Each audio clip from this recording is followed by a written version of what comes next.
as there was previously, there's a great background just for me for vlogging.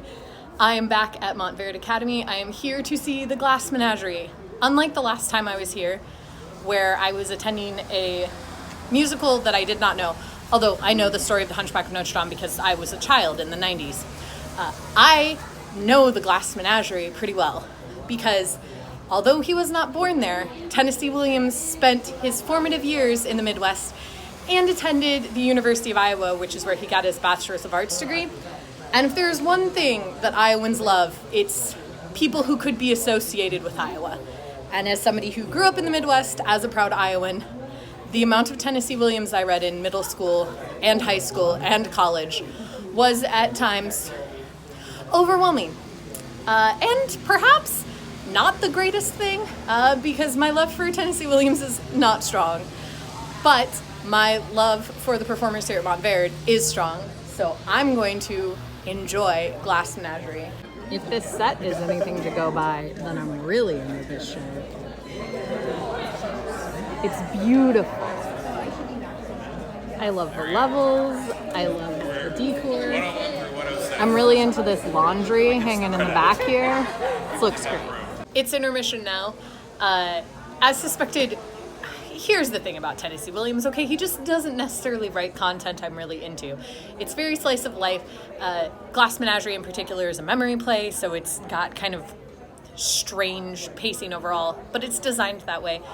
They are doing an incredible job. And let me tell you, the delivery of dialogue, okay, Tennessee Williams does not make that easy. He really likes his ridiculous monologues. And they have done a fantastic job of not just memorizing and delivering the written dialogue, but also the way that they have staged this and the way that they have split the cadence of the words has made it more contemporary than I recall from reading the Glass Menagerie. And so I have enjoyed that. They know how to hit the humor bit, so the audience has been laughing and enjoying themselves, even if I heard quite a few disparaging comments about having to see this. There was a guy in front of me who was like, well, there's not even music to keep me awake during this show. And I understand his plight as somebody who isn't necessarily always the best Tennessee Williams fan. But I think that they've done a good job of keeping things moving. The pacing is really good. It moves quickly.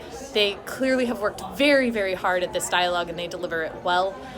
In a similar way that Shakespeare can be done well, where you can understand it even if you don't understand the words, this play is a little bit dense and difficult to get through, but they've done a fantastic job with the monologues, and I'm enjoying myself a lot more than I had anticipated.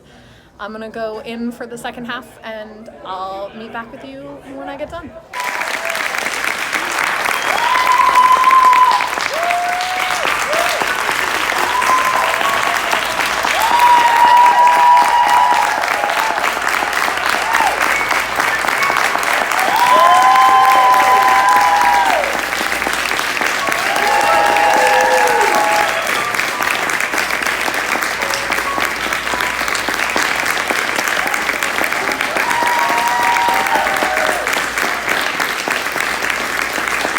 The show is finished. I had a much more enjoyable time than I had anticipated. They did some really, really fun stuff, especially with the casting that they did of O'Connor.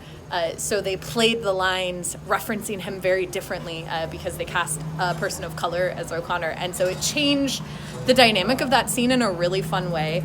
The way that Tom's tantrum was staged was super fun, with him like jumping on the couch. And it definitely elevated different parts of the script than I'm used to seeing or used to reading, which is really, really fun. Obviously, this is a crazy talented group of kids. Aiden, who played Tom, did a fantastic job both as like stepping back as the narrator and being in. And I don't know if he necessarily played towards the like homosexual nature, because the Tom character is obviously based on Tennessee Williams, who was homosexual, and like it's based on his life. But there are a few like ways the delivery was turned that leads me to believe that they were following that undertone, which I kind of appreciate. And the biggest thing is that Isabella, who plays the mother, was mind-blowing. Like, she was on it with every single one of those ridiculous monologues. Like, the mom has by far the most ridiculous things to say, and the rant she goes on. the way she played up the Southern Belle nature, the way that she delivered all of that. She had boundless energy on that stage, which is difficult in a piece like this. She really has to carry a lot of the like higher energy to keep everything from dragging, and she did that with such grace. And it was just really, really fun to watch. And everyone who was a part of this was very, very talented. Like, that's not to discourage any of the other characters. They all did a wonderful job. But I thought that Isabella just, like, came out far and above delivering a lot of that. And I had a great time. It was wonderful to see all of these performers again. Maybe I'm going to meet some of them in person. I got lucky enough to actually meet some people this time. So the lovely Katie, who, by the way, I was right about her name. It just took a lot of, like, I literally just looked through all of the ads to be like, is that the girl? No. Is this the girl? No. Until I found the one that was you. And so I got a chance to meet them. It turns out that the production of Vidya also includes, like, district competitions, so I'll have to come back for that and see this girl do 4 things because she's some sort of wild overachiever over here, and all of these music perform. This is the stage manager for this, and also what's that? Yes. Yeah, the unsung hero of the theater industry right here, okay? Listen, you don't see her face on stage or in my cast photos, but she's probably the most important player. She maybe doesn't know that yet because she's just in high school, but as a professional theater person, it's absolutely true. Like, I can replace my lead actor, I can't replace my stage manager. It's fun to see you guys in person. Thank you. Yeah. There are still 2 performances left, one on Saturday and one on Sunday, if you want to come see Tennessee Williams, which you totally should. And I'll see you tomorrow.